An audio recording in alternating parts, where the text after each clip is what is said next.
ሰላም ጤና ይስጥልኝ የቻናላችን ቤተሰቦች። ዛሬ ስለ ሀገራችን ኢትዮጵያ ወቅታዊ ሁኔታ አንድ ደስ የሚል መረጃ ይዤላችሁ ቀርቤያለሁ ቀርበናል። በአሁኑ ወቅት ኢትዮጵያ የበርካታ ዓለም አቀፍ መሪዎች እና የቱሪስቶች ዋነኛ የትኩረት ማዕከል እየሆነች ነው የምትገኘው። ለመሆኑ ለምንድን ነው ይሄ? ይህም ዝርዝሩን አብረን እንይ። ይህም ምንድነው? በዚህ ዓመት ብቻ የሚገርም ሁኔታ ነው የታዘብነው። የልዩ ልዩ ሀገራት መሪዎች፣ የውጭ ጉዳይ ሚኒስትሮች እንዲሁም የአፍሪካ መሪዎች በኢትዮጵያ ተከታታይነት ያለው ይፋዊ የስራ ጉብኝት አድርገዋል። ይህም የሚያሳየው ሀገራችን በዲፕሎማሲው ረገድ ያላትን ተጽዕኖ ፈጣሪነትን ነው። ከፖለቲካውን ባሻገር ሌላው ትኩረት የሚስበው የቱሪዝም ዘርፍ ነው። በአሁኑ ወቅት ታዋቂ የዓለም አቀፍ ዩቲዩበርስ እና የውጭ ሀገር ቱሪስቶች የሀገሪቱን ድንቅ የተፈጥሮ እና የታሪክ መስህቦችን ለመመልከት በብዛት ወደ ኢትዮጵያ ይፋዊ እየጎረፉ ነው የሚገኙት። ይህም የሀገራችንን ገጽታ ለዓለም ለማስተዋወቅ ትልቅ እድል ፈጥሯል። ለምሳሌ ከዩቲዩበሮች እንኳን ብናይ በጣም ታዋቂ የሆነው አይሾ ስፒድ እንግዲህ አይሾ ስፒድ ማለት ከዓለም አንደኛ ዩቲዩበር ሊሆን ይችላል። ወደዛ አካባቢ ነው፣ በጣም የታወቀ ነው እና ከ50 ሚሊዮን ሰብስክራይብ ነው ያለው። 50 ሚሊዮን ሰብስክራይብ ማለት ቀላል አይደለም። አሁን እዚህ ቤት እንኳን ስንት ሰው ነው ሰብስክራይብ ያደረገው? እንደ ታሳብ ትዳርጉ እንጂ እናንተ እንዴ አበሻ እንዴት ነው? እና ይህ አይሾ ስፒድ ኢትዮጵያ በነበረበት ሰዓት ከ10 ሚሊዮን በላይ ተመልካች ነው ያገኘው ከዓለም ዙሪያ። 10 ሚሊዮን ማለት እንግዲህ የኤርትራን ሕዝብ 4 እጥፍ ማለት ነው። 50 ሚሊዮን ደግሞ የኤርትራን ሕዝብ 20 እጥፍ ነው ምናምን እና የኬንያን ሕዝብ ብዛት ይበልጣል ማለት ነው። የምስራቅ አፍሪካ ኢትዮጵያን ሳያጠቃልል የምስራቅ አፍሪካ ሀገራትን ሕዝብ ብዛት በላይ ነው የአይሾ ስፒድ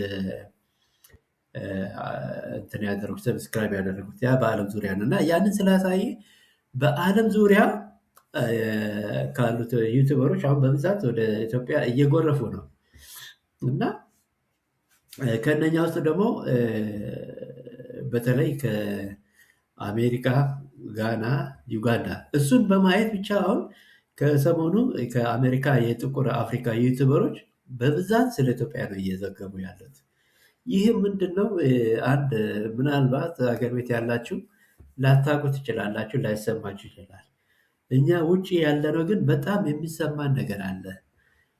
በተለይ ከ30 ዓመት በፊት እዚህ ኢሮፕ የመጣ ነው እና ከ10 ዓመትም በፊት የመጡት በጣም በቃ ኢትዮጵያዊነት ማለት በቃ እንዴት ነው እየተሳቀቅን ነው። ራሳችንን እንደው ፀጉራችንም ተላጭተን አረብ ለመምሰል የምንሞክር ነበር። ምክንያቱም እንዴት ነው ኢትዮጵያ ስባል አፍሪካ ስባል እንደ እንስሳ ወደ ማየት ደረጃ ላይ ናቸው ነበሩ እነዚህ ነጮች እና ምንም የማያውቅ ሁሌ ጦርነት፣ ሁሌ ቆሻሻ ወይ ደግሞ ምንድነው ኋላ ቀር ቤት የሌለው ኤሌክትሪክ የሌላት ምናምን እዛ የሚሄዱት እነዚህ ሲኤስኤን ቢቢሲ የሚያሳዩት በቃ መጥፎ ነገር እና ከእንስሳ ያልተቻለ ኑሮ የሚኖር ህዝብ አድርጎ ነው የሚያዩን። እንደ ራሳቸው አድርጎ እንኳን አያዩንም ነበር እና እንሸማቀቅ ነበር። እንደ ሰውነታችን መሆኑን በቃ ጠልተን ነበር። ከዛ የተነሳ ነው አሁን ነው ኮሪደሩ አንገታችንን ቀና አድርገን እንድንሄድ ያደረገው እንጂ በጣም በጣም ከባድ ነበር የዛሬ 10፣ 20፣ 30 ዓመት በፊት እና በተለይ እኛ ብቻ ሳንሆን አሁን ጥቁር አሜሪካኖች አይሾ ስፒድ ኢትዮጵያ ከመጣ በኋላ ያንን አይተው እንዴ ለካ ይሄ ሁሉ ቴክኖሎጂ አለ እንደ ኮሪደሩን አይተው በጣም ነው የተደነቁት። እና እኔ ሳይበር ምናምን ማለት ጀመሩ። በቃ ምንድነው በጣም ይሄ በቴክኖሎጂ የተፍለቀለቀ እንደዚህ በቃ አፍሪካ ውስጥ አላየሁም ነው ያለው። እንዲያውም እንትና አይሾ ስፒድ ራሱ እና አሜሪካኖቹ ራሳቸው ይሄን ካዩ በኋላ እሱን ካዩ በኋላ በየቀኑ ከአፍሪካ እንግዲህ አይሾ ስፒድ አንድ 8 ሀገር ነው የጎበኘው በ28 ቀን ነው 14 ሀገር እንደዛ ጎብኝቷል። እና አንዱ ኢትዮጵያ ነበረ። ከአፍሪካ ሀገሮች እሱ ከጎበኛቸው ሀገሮች በቃ በአብዛኛው በቃ ሁሉም ማለት ይቻላል የሚዘግቡት ሁሌ ዩቱበሮች የአሜሪካ ጥቁር አሜሪካ ዩቱበሮች የሚዘግቡት ስለ ኢትዮጵያ ነው። ምክንያቱም በጣም እነሱም የጥቁር አሜሪካኖችም እየተሸማቀቁ ነው። በቃ እንደ ጥቁር አሜሪካ ይባላል እንጂ እየተሸማቀቁ ነው።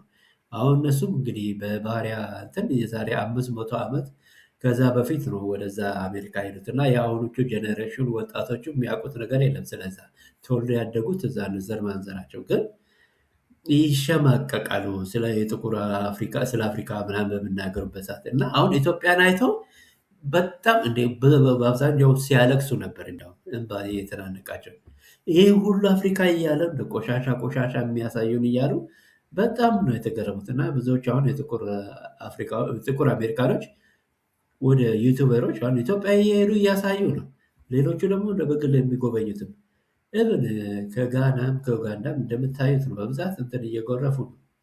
እንደው ከአፍሪካ በብዛት ዩቱበሮች እየጎረፉ ያሉት ኢትዮጵያ ውስጥ ነው። ያ ምንድን ነው? ኮሪደሩ ነው የምናደረገው።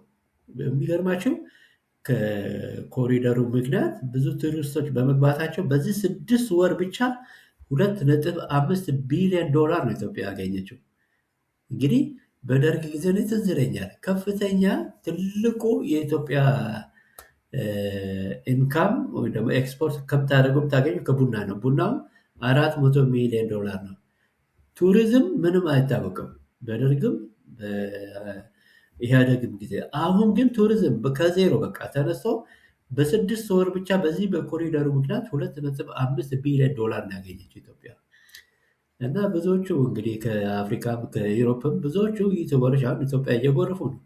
ሌሎቹም ቱሪስቶችም ከቪየትናም ራሱ አዘርባይጃን የመሳሰሉት። እና ሌላው ደግሞ ምንድነው ቱሪዝሙ ምንድነው ይሄ ኮሪደሩ ያመጣው ብዙዎቹ ያን በማየት ዓለም አቀፍም የአፍሪካ ኮንፈረንሶች በ6 ወር ብቻ ከ100 ምናምን ኮንፈረንስ ነው የተደረገው 156 ነው ስንት።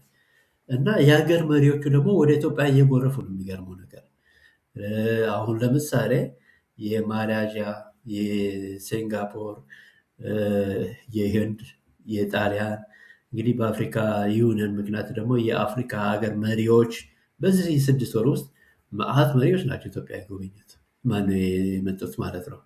ከዛ ውጭ ደግሞ ውጭ ጉዳይ ሚኒስትሮችን በምንመለከት ሰዓት የጀርመን የውጭ ጉዳይ ሚኒስትር፣ የኖርዌይ የውጭ ጉዳይ ሚኒስትር፣ የአሜሪካ ምክትል የውጭ ጉዳይ ሚኒስትር እና የአፍሪካ ኮም ዋናው አዛዥ የጦር አዛዥ፣ የሳውዲ አረቢያው ለምሳሌ በዚህ 2 ሳምንት ውስጥ አንደኛው የሳውዲ አረቢያ የውጭ ጉዳይ ሚኒስትር ከዛ ደግሞ አሁን ደግሞ የሳውዲ አረቢያ ምክትል የውጭ ጉዳይ ሚኒስትር የዛሬ 2-3 ቀን አካባቢ ጎብኝቷል።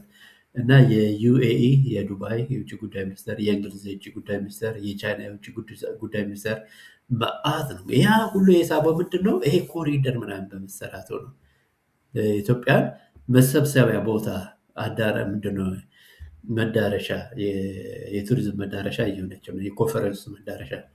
እና በፒክቸሮቹ ላይ እንደምታዩት እንግዲህ በጣም ከዚህ በላይ ብዙ ፒክቸሮች አሉ አሁን ኢትዮጵያ ውስጥ የሚጎበኙበት ቦታ ነው። የተወሰነው ብቻ በዚህ ቪዲዮ ላይ ያሳዩአቸው። እና በአጠቃላይ ምንድነው ኢትዮጵያን የዓለም መሪዎች እና የቱሪስቶች መዳረሻ የሆነችበት ምክንያት ለምንድን ነው የምለውን እንግዲህ ምክንያቶቹ አሁን የዘረዘርኳቸው ናቸው። ከዛም በላይ አለ። እንዲሁም ከመሪዎች እስከ ታዋቂ ዩቱበሮች ኢትዮጵያን ለምን ፈለጓት፣ ለምን ጎበኟት የምለውን በራሴ በኩል እንግዲህ እስከዚህ ድረስ ነበር ለማቅረብ የፈለኩት። እናንተስ በዚህ ጉዳይ ላይ ምንድን ነው የምትሉት? ምን ትላላችሁ? የቱሪስቶች እና የመሪዎች መብዛት ለሀገራችን ምን ጥቅም ይኖረዋል? በኮመንት መስጫ ላይ ሀሳባችሁን አካፍሉም። ቪዲዮን ከወደዳችሁት ደግሞ ላይክ እና ሼር ማድረጋችሁን አትርሱ። ለቻናሉ አዲስ ከሆናችሁ ደግሞ ሰብስክራይብ በማድረግ ቤተሰብ ይሁኑ እና አመሰግናለሁ። ታንክ ዩ ቨሪ ማች